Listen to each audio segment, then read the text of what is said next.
नमस्कार. आज आपण पाहणार आहोत अगदी मार्केटमध्ये मिळतो तसा जाळीदार आणि तोंडात टाकताच विरघळणारा खमण ढोकळा. काही खास टिप्स वापरला तर ढोकळा करताना कधीच बिघडणार नाही. तर इथे सगळ्यात आधी एका बाउलमध्ये मी 1.5 कप बेसन घेतलेला आहे. ढोकळ्याला छान कलर येण्यासाठी त्यामध्ये चिमूटभर हळद मिक्स केलेली आहे. त्यानंतर इथे हाफ टेबलस्पून एवढी साखर घेतलेली आहे आणि 1 टीस्पून सायट्रिक ॲसिड घेतलेला आहे. सायट्रिक ॲसिड नसेल तर 1 टेबलस्पून एवढा लिंबाचा रस वापरू शकता. चवीनुसार मीठ घेतलेलं आहे आणि आता हे ड्राय मिश्रण मिक्स करून घ्यायचं आहे. आता याची एक स्मूथ पेस्ट तयार करून घेण्यासाठी मी इथे हे मिश्रण मिक्सरच्या भांड्यात काढून घेतलेलं आहे. आता आपण याच्यामध्ये 1 टेबलस्पून एवढं तेल घालायचं आहे आणि 1.5 वाटी बेसन घेतले त्याप्रमाणे त्यानुसार 1 कप पाणी घालून हे मिश्रण स्मूथ अशी पेस्ट तयार करून घ्यायची, गुठळ्या न राहता. मिक्सरला लावल्यामुळे आपलं बॅटर छान अशी स्मूथ पेस्ट सारखं तयार झालेलं आहे. आता हे एका बाउलमध्ये काढून घ्यायचं आहे आणि 10 मिनिटासाठी झाकून ठेवून द्यायचं आहे. तोपर्यंत आपण ढोकळ्यावर घालायची फोडणी तयार करून घ्यायची आहे. त्यासाठी मी इथे एका पॅनमध्ये 1 चमचा तेल घेतलेला आहे.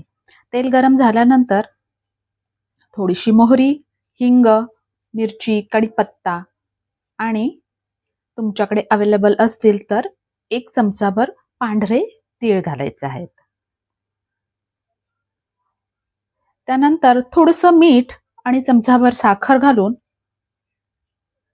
1 कपभर पाणी घालायचं आहे. पाण्याला उकळी आल्यानंतर गॅस बंद करायचा आणि हे मिश्रण थंड होण्यासाठी ठेवून द्यायचं आहे. आणि त्यानंतर ढोकळ्याला स्टीम करण्यासाठी पाणी गरम करायला ठेवायचं आहे. तोपर्यंत ढोकळा ज्या भांड्यात स्टीम करायचा आहे त्या भांड्याला आतून तेल लावून घ्यायचं आहे.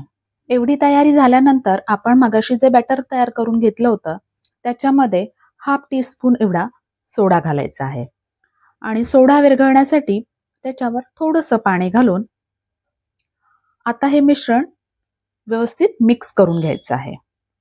अगदी जास्तही मिक्स नाही करायचं कारण मग सोड्याची पॉवर कमी होते आणि मग तुमचा ढोकळा फुलणार नाही किंवा सॉफ्ट स्पंजी होणार नाही.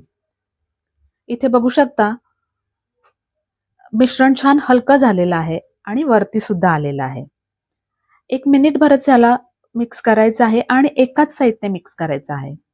त्यानंतर आपण ज्या भांड्यात स्टीम करणार आहोत त्या भांड्यात काढून घ्यायचं आहे आणि लगेच स्टीमरमध्ये झाकून स्टीम होण्यासाठी 20 मिनिटासाठी ठेवून द्यायचं आहे. 20 मिनिटानंतर स्टीमरमधून ढोकळा काढून घ्यायचा आहे आणि 5 ते 7 मिनिटं त्याला थंड होईपर्यंत ठेवून द्यायचं आहे. 5-7 मिनिटानंतर थोडीशी वाफ कमी झाल्यानंतर आपण जे प्यायचं पाणी असतं ते कपभर सगळ्या बाजूंनी पाणी त्याच्यावर ओतायचं आहे. अगदी 2च मिनिटात ढोकळा पूर्ण पाणी सोक करून घेतो आणि त्यानंतर आपल्या आवडीप्रमाणे त्याचे स्लाइस करून घ्यायचे आहेत आणि वरून फोडणी घालून घ्यायची आहे आणि चिरलेला कोथिंबीर घालायचा आहे.